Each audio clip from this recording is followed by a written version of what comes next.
디모데 전서는 바울이 그 디모데에게 쓴 서신입니다. 목회 서신이라고 이렇게 분류가 되는데, 물론 바울이 디모데에게 개인적으로 썼지만, 그러나 단순히 디모데에게만 쓴 것은 아닙니다. 이것은 디모데가 지금 목회하고 있는 이 에베소 교회, 교인들을 향해서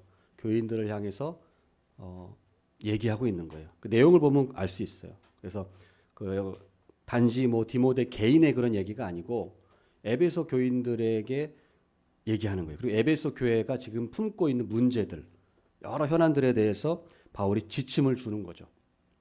그래서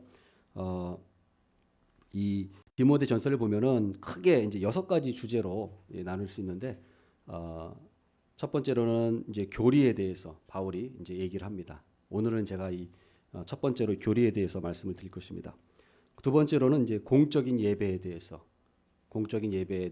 말씀을 드리고 있고, 그 다음에 세 번째로는 공적인 직분에 대해서, 장로와 집사죠, 교회의 공적인 직분에 대해서, 그 자격에 대해서 이제 상세하게 기준을 얘기하고 있고요. 그 다음에 개인적이고 윤리적인 지침에 대해서도 네 번째로 얘기하고 있고요. 다섯 번째로는 이제 사회적인 책임에 대해서, 여섯 번째로는 마지막으로 물질의 소유에 대해서 어떻게 그런 것을 설정해야 되는지, 총 6가지의 큰 주제를 가지고 바울이 편지를 썼습니다.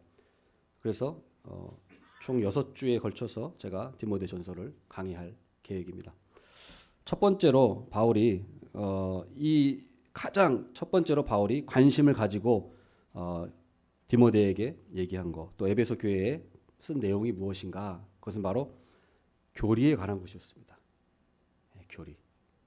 그러니까 바울의 그 갈라디아서도 보면은, 바울의 서신을 보면 항상 가장 먼저 교리를 말씀하고 있어요. 바울의 관심은 그겁니다. 그리고 나서 이제 뭐 윤리에 대해서, 도덕에 대해서 얘기하죠. 그러니까 우리 기독교인들도 마찬가지입니다. 우리가 가장 먼저 관심을 쏟아야 될 것은 교리예요. 진리. 그래서 이것을 바르게 분별하고 바르게 가르치고 바르게 우리가 그걸 익혀야 되는 거죠. 항상 그것이 첫 번째입니다. 오늘 디모데 전서도 가장 첫 번째는 교리에 대한 거예요. 바른 교훈. 그래서 바른 교훈을 디모데에게 가르치기 위한 겁니다. 그래서 3절 보겠습니다. 내가 마게도냐로 갈 때 너를 권하여 에베소에 머물라 한 것은 어떤 사람들을 명하여 다른 교훈을 가르치지 말며. 일단 바른 교훈을 가르치기 전에 다른 교훈을 가르치지 말게 한 거예요. 그래서 바울이 에베소에 디모데를 파송을 했어요. 그러니까 목회자로 바울이 보낸 거죠. 그게 바울이 보낸 거예요. 그런데 바울이 디모데를 보낸 첫 번째 목적이 다른 교훈을 가르치지 말게 하기 위해서, 그리고 바른 교훈을 가르치게 하기 위해서 에베소를 파송한 겁니다. 하나님께서 저를 우리 세비전 교회로 보내신 이유도 가장 첫 번째 이유는 그거예요. 다른 교훈을 가르치지 말고 바른 교리를 가르치라고 하나님께서 저를 세비전 교회 목사로 보내신 것입니다. 그게 첫 번째 임무예요.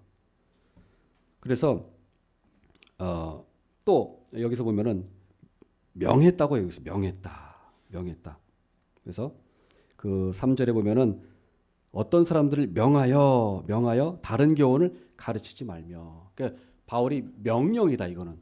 그러니까 굉장히 그 강력하게 얘기하고 있는 거예요. 또 다른 문제보다도 이 하나님의 말씀, 교리 문제에 있어서는 바울이 아주 강력하게 얘기하고 있어요. 명한다, 명령이다, 이거는. 다른 교훈 가르치지 못하게 해라. 명령이다. 강경하게 대응하는 거예요.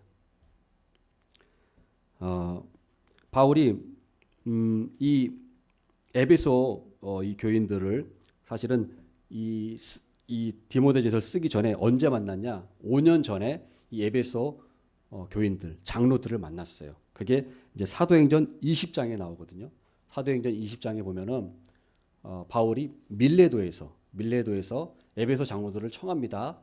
그때가 무슨 시기냐면은 이제 예루살렘으로 잡혀가기 전에, 이제 바울은 마음에 각오를 하고 내가 예루살렘에 잡혀서 로마에 가서 복음을 전하리라, 이런 성령의 매임을 받아가지고 이제 밀레도에서 예루살렘으로 가기 마지막 배 타기 전에 근처에 있는 에베소 교인들의 있는 장로를 불러요. 그래서 거기서 막 눈물을 흘리면서 껴안고 고별 인사를 하죠. 그게 사도행전 20장에 나와 있지 않습니까? 그게 잘 여러분도 아시죠?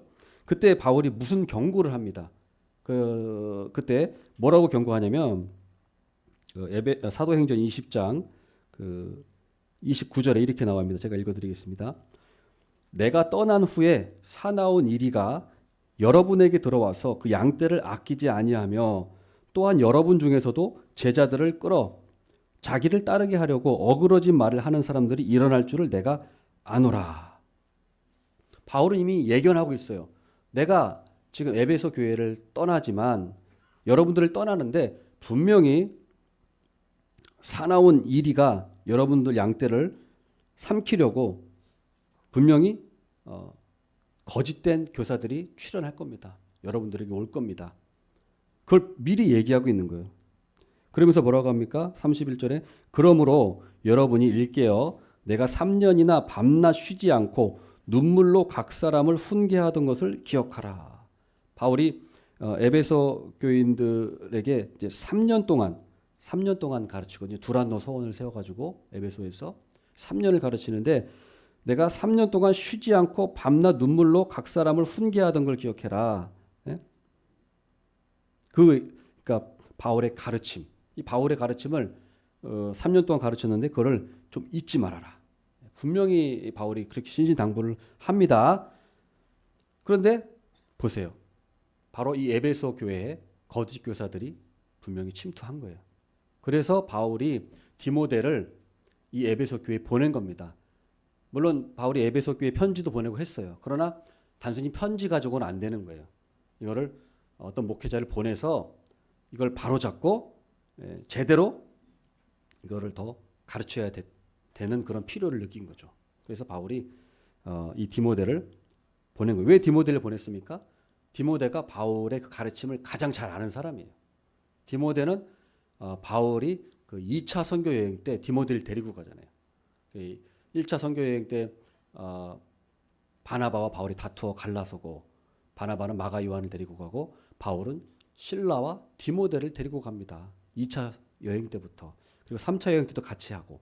그래서 2차, 3차 여행 그 오랜 시간을 바울 곁에서 이 디모데는 그때 어린 나이죠. 젊은 나이에 바울 밑에서 영적인 아버지잖아요, 바울이. 그래서 아들과 같이 모든 걸 바울이 전수하고 다 모든 걸 보고 배운 사람이에요, 이 디모데가. 그래서 바울은 디모데를 신뢰했고 이 디모데를 에베소 교회의 목회자로 파송한 겁니다. 그래서 바울은 강력하게 뭐라니 명했다. 내가 명한다. 왜요? 바울은 사도잖아요, 사도. 사도의 권위로서 명령할 수 있는 거예요. 거짓 가르침에 대해서 그거 가르치지 못하게 해라.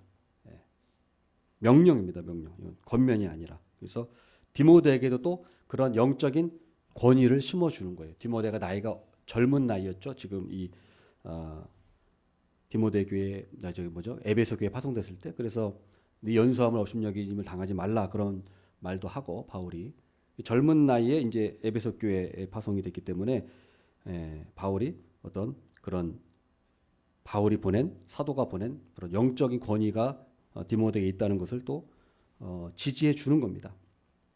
그래서 그 이유는 바로 거짓 가르침을 중단하고 바른 교훈을 세우기 위한 것이다. 그러면 이 거짓 가르침, 다른 교훈, 잘못된 가르침 이게 뭐냐? 4절에 나와 있죠. 4절을 보면은 신하와 끝없는 족보에 몰두하지 말게 하려 함이라. 신하와 끝없는 족보에 몰두하지 말게 함이라. 신하와 끝없는 족보. 이 당시에는 사람들이 신화적 세계관에 있었습니다. 여러분 그리스 로마 신화 읽어보셨죠? 그리스 로마 신화가 지금 우리는 그냥 뭐 재미로 읽지만 또는 인문학적인 관점에서 읽지만 이 당시 사람들은 우리가 상상할 수 없을 만큼 그 신화적인 세계관에 잡혀 있는 사람들이에요. 이 사람들은 뭐 번개가 내리면 뭐 제우스가 내린 것이다. 파도가 치면 포세이돈이 화가 나가지고 그렇게 한 거다. 정말로 그렇게 생각하는 사람들이에요. 이 시대는. 정말로 그런 세계관 속에 생각했기 때문에 지금 우리가 생각하는 그 생각하고 전혀 차원이 달라요. 이 사람들은, 이 시대 사람들은요. 그래서 이 신화적인 세계관에 잡혀 있어요. 예. 그래서 모든 예를 들면 자연현상, 모든 별자리를 어떻게 신화와 관련돼서 생각하는 거예요. 예. 예를 들어서 어떤 일이 있습니까? 그 황소자리라고 그 별자리 보면 황소자리가 있는데 그 황소자리가 어떤 내용이 있냐면은 그 제우스가 황소로 변신해 가지고 그 자기가 어떤 그 마음에 들어하는 그 여자, 그 에우로페라고 하죠. 에우로페라고 하는 그 여자를 이제 바람 피는 거예요. 그 요정이랑 제우스가. 그래서 소로 변신해 가지고 그 에우로페 요정이 그 소의 등에 타니까 납치해 가지고 크레테 섬에 감금시키죠. 예.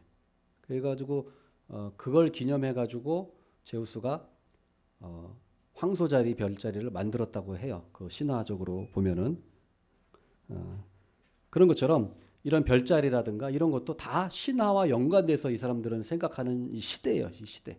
그러니까 성경을 볼 때도 이 사람들은 어때요? 성경을 볼 때도 그런 신화적인 세계관으로 보는 거예요. 당연히 그럴 수밖에 없어요.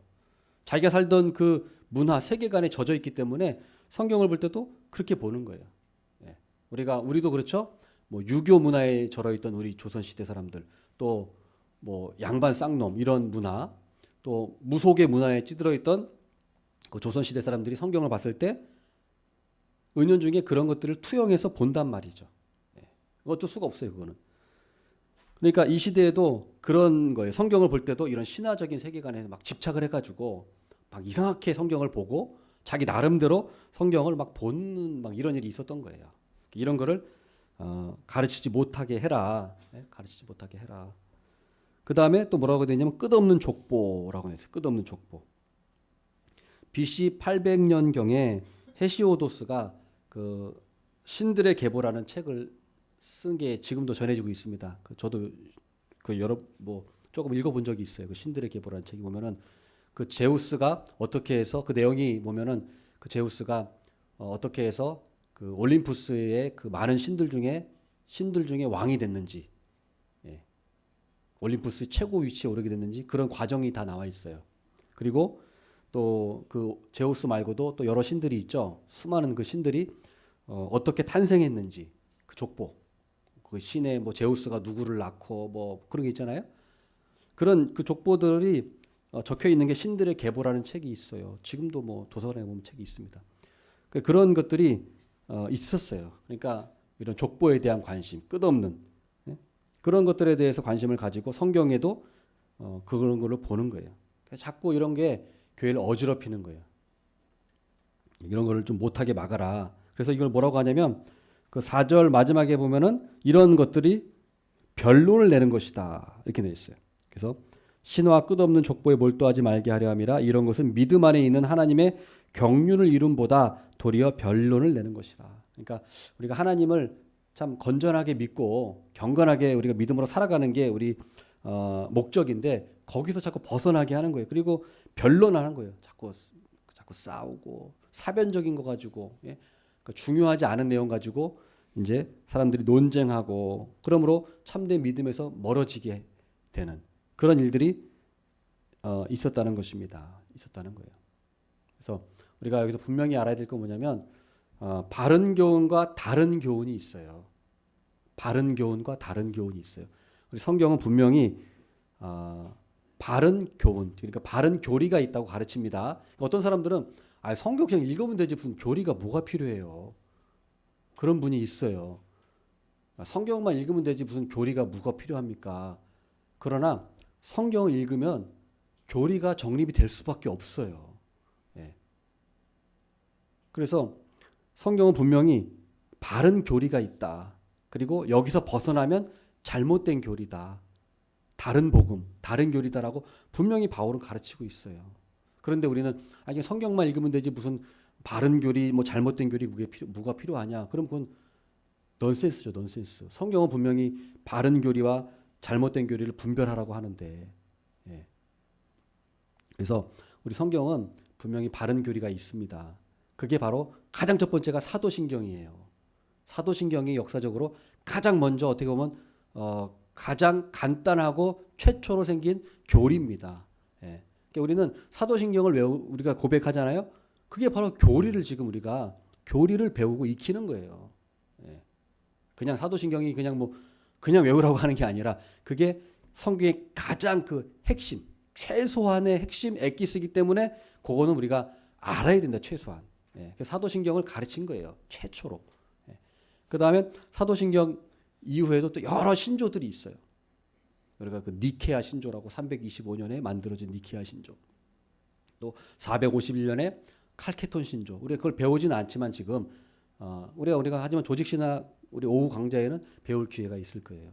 그래서 칼케톤 신조 이런 것도 451년에 만들어져서 전수돼 있고 또 그 이후에 하이델베르그 신조, 벨직 신조, 또 도르트 신조, 네덜란드에서 1610 몇 년도에 만들어진 그 도르트 신조가 있고 그 다음에 가장 마지막으로 웨스트민스터 신조, 웨스트민스터 신앙고백서가 가장 마지막에 만들어졌고 우리가 지금 무슨 교회죠? 감리교인가요? 아니면 침례교인가요? 성결교인가요? 그것도 모르시고 오신 건 아니죠? 우리 분명히 대한예수교 장로회예요. 장로교예요. 장로교. 그 장로교는 웨스트민스터 신조, 웨스트민스터 신앙고백서를 표준 문서로 정해져 있어요. 웨스트민스터. 근데 우리는 장로교 다니면서 그거 모르죠? 장로교가 뭔 상관이고 순복이면 뭐고 그냥 가서 은혜 받으면 되고 그냥 눈물 흘리면 되는 거 아니야? 그게 아니고 지금은 교단이 있음에도 불구하고 그 교단의 색깔이 다 없어져 버렸어요. 장로교가 그냥 순복음이에요. 지금 다 어떻게 교육 순복음이 됐어요. 그래서 장로교인지 얘가 무슨 뭐 감리교인지 무슨 침례교인지 아무 의미가 없고 지금은 다 순복음이고 그러나 그게 다 교리를 가르치지 않기 때문이에요. 장로교는 장로교의 가르침이 있어요. 근데 이게 뭐 장로교가 뭐 잘났다 그게 아니고 우리는 중요한 게 뭡니까? 성경의 가르침이죠. 어떠한 교단이 성경을 가장 성경적으로 가르치는지는 분명히 우리 그건 분별을 해야 됩니다. 그거는 분명히 장로교예요. 웨스트민스터 신앙고백서가 가장 웨스트민스터 신앙고백서라고 해서 완전한 건 아니죠. 우리 성경 외에는 완전한 게 없어요. 그러나 성경 외에는 완전한 게 없지만 성경을 가장 충실하게 따르는 그런 교리는 분명히 있어요. 그것은 웨스트민스터 신조, 신앙고백서예요. 그래서 그게 1647년에 완성이 됐고 우리에게 전수가 됐는데 그 이후로는 어떠한 신조도 더 이상 만들어지지 않았어요. 그것은 이유가 뭡니까? 그만큼 더 이상 다른 신조를 만들 필요가 없을 만큼 그만큼 잘 만들어졌기 때문에 웨스트민스터 신앙 고백서 이후에는 고백서가 나오질 않는 거예요. 그래서 우리가 분명히 알아야 될 건 뭐냐면 분명히 바른 교훈이 있고 다른 교훈이 있다. 바른 교훈에서 벗어난 게 있다. 그걸 분명히 알아야 됩니다. 그래서 변론을 내는 것, 변론을 내는 것에서 멀어져라. 변론 내는 거 말장난하지 말고 참된 믿음에 거해라. 그런데 이 말장난하고 사변적인 신학의 대표적인 대표자가 누구냐? 바로 스콜라주의예요. 스콜라주의. 뭐 들어보는 보셨죠? 스콜라 이제 학교라는 뜻이잖아요. 스콜라주의인데 스콜라주의는 간단하게 말하면 바로 로마 카톨릭의 신학을 말합니다. 로마 카톨릭의 신학이 스콜라주의에서 나온 거예요. 예. 그 계보가 그렇습니다. 로마 카톨릭 신학은 스콜라 신학에서 나왔고 지금도 그 범주 안에 있어요. 그럼 스콜라주의가 뭐냐?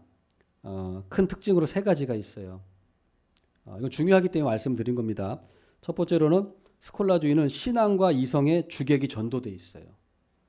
그러니까 이성이 모든 것의 기준의 판단 기준이에요.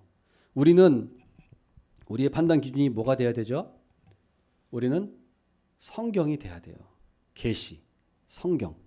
우리 계시 종교예요. 성경. 하나님 말씀으로 우리가 신앙생활하고 믿어야 되는 거예요. 근데 스콜라주의는 이성으로 모든 걸 판단해요. 성경도 이성으로 판단해요. 그러면 이성이 기준이 돼버리면 어떻게 됩니까? 성경이 기준이 아니고 이성이 기준이 되면 어떻게 될까요? 결국 인간의 판단이 성경 위에 있다는 얘기죠. 그렇잖아요. 이성의 기준이 성경의 기준보다 이성의 기준이 높으면 이성이 뭐예요? 인간의 판단이잖아요. 그러면 인간의 판단이 성경 위에 있다는 얘기거든요. 그렇잖아요. 인간의 판단이 위에 있다는 거예요. 그러면은 인간의 판단이 뭘까요? 결국에는 그게 전통이에요. 전통. 예. 전통. 인간의 판단이 쭉 역사적으로 내려온 게 전통이거든요. 그래서 전통이 그럼 결국에 뭡니까? 그게 바로 교회가 되는 거고, 교회가 결국엔 교황청이 되는, 교황청. 전통가 올라가면 교황청이거든요. 그래서 이성을 강조하게 되면은 결국에는 교황청이 성경 위에 있게 되는 거예요. 로마 교황청이. 그러면 안 되죠. 그 다음에 두 번째로는 행위 구원론이에요. 스콜라주의는 행위 구원론으로 갈 수밖에 없어요. 자 보세요. 이성이 기준이 되면은 성경보다 이성이 기준이 되면은 뭐가 되냐면 인간의 자유와 선택이 결국에는 강조되게 돼 있어요. 하나님의 주권보다 인간의 자유. 그렇잖아요. 이성이라고 하는 거는 인간의 생각이니까 하나님의 주권보다는 인간의 선택. 그렇잖아요. 인간의 자유. 이게 강조될 수밖에 없어요. 그러면 인간의 자유와 선택이 강조되다 보면 어떻게 되냐면 필연적으로 이거는 인간의 선행을 강조할 수밖에 없어요. 인간의 선택, 인간의 의지, 인간의 선행을 강조할 수밖에 없게 되는 거예요. 필연적으로 갈 수밖에 없어요. 그렇게 되면 어떻게 됩니까? 결국에는 행위 구원론으로 가는 거예요. 하나님의 절대 주권에 의해서 은혜에 의해서 구원받는 게 아니라 인간의 선택에 의해서 인간의 행위에 의해서 구원받는다라고 갈 수밖에 없는 거예요. 그게 신학적인 흐름이에요. 그게 보면은 그렇게 다 보면 다 그래요. 결국엔 그게 뭡니까? 결국엔 성경이 말하는 율법주의자죠. 율법주의자. 은혜로 구원받는 것이 아니라 인간의 행위, 인간의 선행, 인간의 선택, 인간의 자유의지, 그리고 인간의 공로. 결국에는 공로 사상으로 가요. 공로주의로. 이성으로 가면 결국엔 공로주의로 갑니다. 덕행이 조건이 돼서 가는 거예요. 그 다음 세 번째로 이 스콜라주의는 형식적이고 사변적인 논쟁에 치우치게 됩니다. 그래서 굉장히 로마 카톨릭이 보면 형식적이에요. 로마 교황청 그 교황을 보세요. 교황 한번 나온 거 보시면 어때요? 굉장히 그 왕관 같은 그 대단히 그 높은 관을 머리에 쓰죠. 옷도 굉장히 화려한 옷, 굉장히 화려한 옷을 입고 또 지팡이도 그렇죠? 그런 것도 짚고 그다음에 반지도 굉장히 화려한 반지도 끼고 있죠. 자, 굉장히 화려하고 굉장히 그 거칠애가 심해요. 로마 천주교는요. 근데 자 보세요. 베드로가 그 모습을 보면 뭐라고 할까요? 교황이 베드로의 그 사도에 이어서 베드로 사도를 이어서 받은 직이라고 하는데 베드로가 그 모습을 보면 어떨까요? 기가 차겠죠. 베드로가 보면 그죠? 그리고 미사를 보면 어때요? 미사의 형식, 미사의 형식을 보면은 굉장히 형식적이죠. 그리고 모든 기도도 다 기도문으로 정해져 있는 기도문으로 해야 되고 또 보면은 그 미사 드릴 때 보면은 그 신부들이 말하는 톤도 굉장히 일정하고 굉장히 하여튼 들어보셨습니까? 그 미사 드릴 때 그 신부가 말하는 톤? 저는 그 TV에서 여러 번 봤는데 톤도 굉장히 하여튼 인위적으로 자연스럽지 않아요. 굉장히 하여튼 인위적으로 만들어낸 그 음성까지 다 그게 형식적으로 다 돼 있단 말이에요. 그렇기 때문에 이 스콜라주의, 이 로마 카톨릭은 형식적으로 가는 거예요. 그리고 또 굉장히 그 사변적인 논쟁에 치우칩니다. 그래서 예를 들면은 천사들의 계급이 어떻게 되냐, 천사장이고 그다음 뭐고 천사들의 계급에 대해서 또 굉장히 또 그에 대해서 관심이 많아요. 천사가 또 바늘 끝에 몇 명이 앉아 있느냐, 이런 논쟁거리부터 해가지고 그리고 성경에 말하지 않는 수많은 그 수호 천사들, 수많은 그 수호 성인들을 공경해요. 수호 천사들. 그래서 한 사람마다 천사가 배당돼 가지고 보호해주고 있다. 수호 천사라고 하잖아요. 그 성경에도 없는 그런 수호천사 개념을 만들어내가지고 수호천사가 있다. 그리고 수호천사가 있다는 정도가 아니라 그 수호천사를 공경하게 합니다. 공경. 예. 그 수호천사를 공경하게 해요. 그래서 수호천사에게 어떤 기도도 드리고. 예. 그 다음에 수호성인 개념도 만들어냈죠. 그래서 제가 수요 예배 때도 제가 이 부분에 대해서 간단하게 말씀드렸지만은 수호성인. 그래서 천주교는 세례 받을 때 세례명을 주잖아요. 그 세례명이 바로 그 세례명을 받는 그게 바로 수호성인의 이름이에요. 예. 그 수호 세례명이. 그래서 지금도 천주교를 보면은 수호성인이 6,659명이 있다고 등록이 돼 있어요. 수호성인이.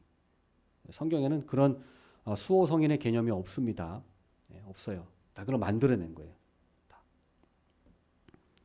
종교적이 딱 좋아 보이니까 성경에 없지만 굉장히 종교적이고 뭔가 예? 그렇게 보이니까 그런 걸 자꾸 만들어내는 거예요. 예. 이 스콜라 신학이 바로 이런 문제가 있어요. 그 다음에 조금 더 말씀드리겠습니다. 이 스콜라 신학은 결국에 로마 가톨릭입니다. 제가 뭐 로마 가톨릭을 뭐 개인적으로 뭐 미워서 이런 얘기를 하는 게 아니고요. 전혀 그런 마음이 아니고 저는 사실을 그대로 얘기하는 거예요. 지금 로마 가톨릭에 있는 그 교리의 내용을 사실 그대로 여러분들한테 가르쳐 주는 거예요. 제가 뭐 없는 걸 얘기하는 것도 아니고 제가 뭐 그거를 뭐 그냥 개인적으로 뭐 미운 감정이 쓰는 것이 아니라 있는 그대로 잘못된 것을 제가 얘기하는 겁니다. 자, 천주교에는 뭐가 또 잘못된 게 있냐? 보속의 개념이 있어요. 보속이 있어요. 보속은 뭐냐면 천주교 가면 어때요? 그 고해성사라고 하죠. 여기 또 천주교에 몸을 담으셨다가 일로 오신 전향하신 분이 있을지 모르겠습니다만 천주교 가면은 그 고해성사를 하잖아요. 1년에 한 번은 꼭 해야 돼요. 고해성사를 하는데 뭐 이런 죄를 이제 신부 앞에서 이렇게 얘기를 하면 신부가 그 죄 항목을 다 들은 다음에 죄를 사해 줍니다. 죄를 사해 줘요. 네, 그것도 망령된 거죠. 우리 예수 그리스도 이름 외에는 죄를 사할 수 없는데 신부가 그걸 죄를 사해 줍니다. 그리고 나서 보속을 명령해요. 뭐냐면 그 죄의 대가. 당신 이런 죄를 지었다고 하는데 이런 걸 하세요. 예를 들어서 뭐 묵주기도를 뭐 몇 번을 하세요. 그다음에 뭐 금식을 며칠 동안 하세요. 성모송, 뭐 그 성모송 노래를 몇 번 부르세요. 그다음에 뭐 선행을 또 얼마 동안 하세요. 봉사를 얼마 동안 하세요. 이거를 신부가 지정해 줍니다. 이걸 해야 돼요. 그래야 그 죄에 대한 어떤 그걸 보상하는 거예요. 예. 자, 그런데 이것이 얼마나 망령된 짓입니까? 우리 성경을 보세요. 성경에 예수님께서 또 사도들이 어떤 사람을 어떤 뭐죠? 그 치료해 줬을 때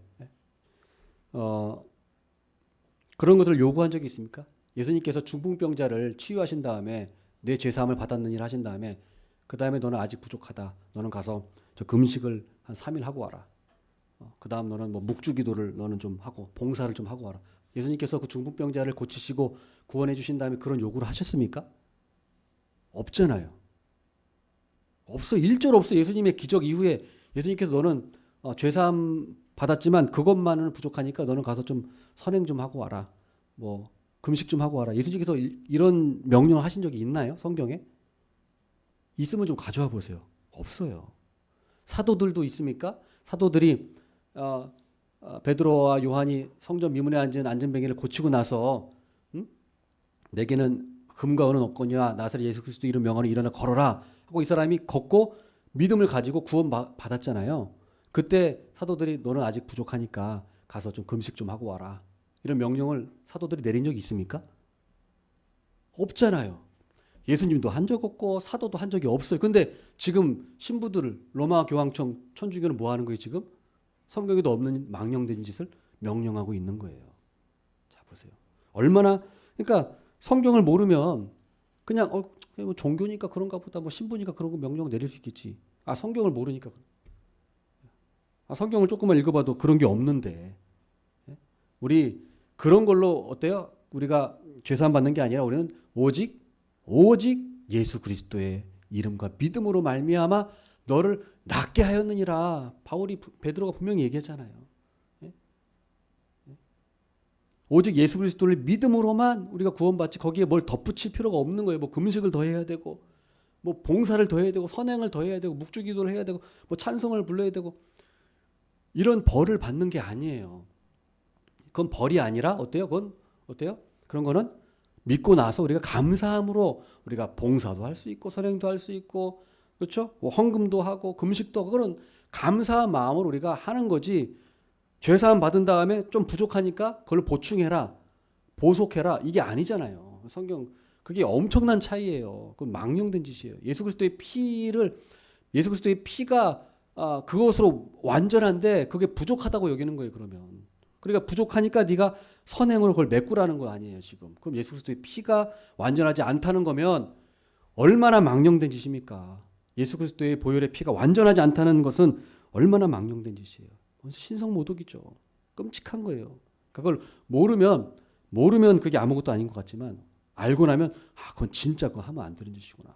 그런데 로마 천주교는 서슴지 않고 그걸 하잖아요. 그러니까 우리가 그걸 분별을 해야 돼요. 보속. 그 다음에 보속보다 더한 게 뭐냐면 면죄부.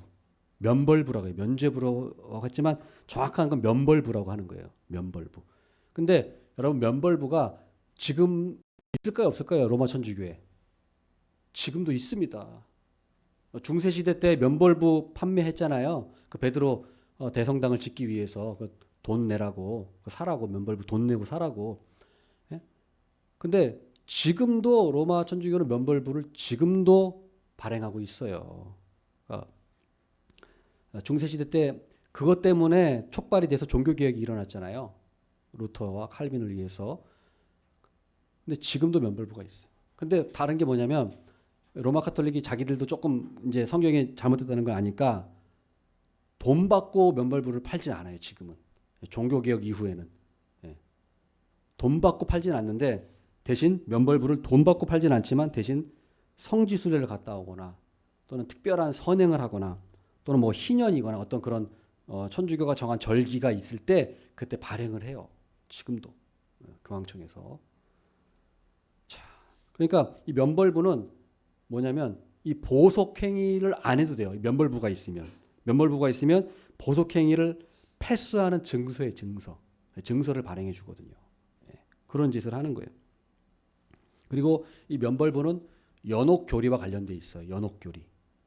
연옥 들어보셨죠? 성경에서는 연옥의 개념이 없어요. 그러나 천주교는 연옥의 개념을 만들어냈어요. 뭐라고 가르칩니까? 천국 가기 전에 가는 곳이다. 연옥. 그래서 천국으로 직행하는 사람은 공덕이 그만큼 있는 사람은 천국으로 직행하지만 공덕이 모자란 사람들, 뭔가 좀 부족한 사람들은 천국 바로 못 가고 연옥에 잠깐 들러야 된다. 그리고 연옥에 있다가 천국에 가야 되는데 그 연옥에 있다가 천국에 어떻게 가느냐? 바로 이 면벌부가 있으면 천국에 가는 거예요. 그 시간이 단축되는 거예요. 그래서 그걸 어떻게 하냐? 어떻게 하면 연옥에서 천국으로 갈 수 있느냐?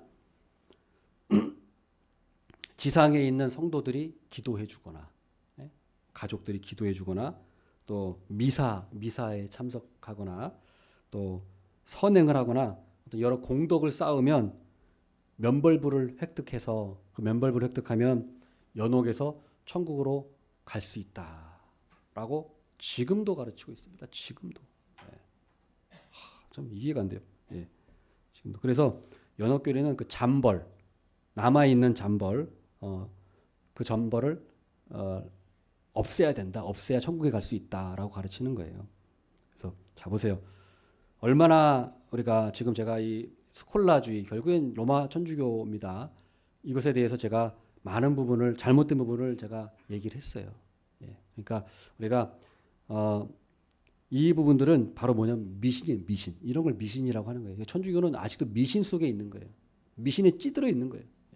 행동을 보세요. 막 성모 마리아 섬기고 거기 막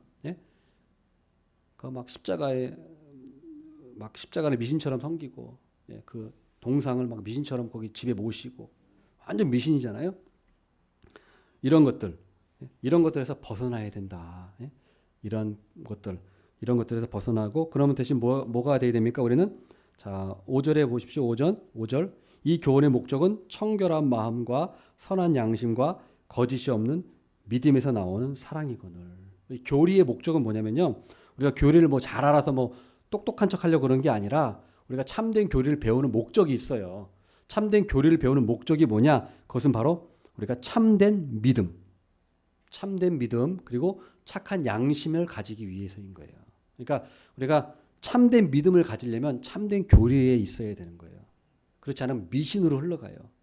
참된 교리에 있지 않으면 우리는 로마 천주교처럼 미신으로 가게 돼 있습니다.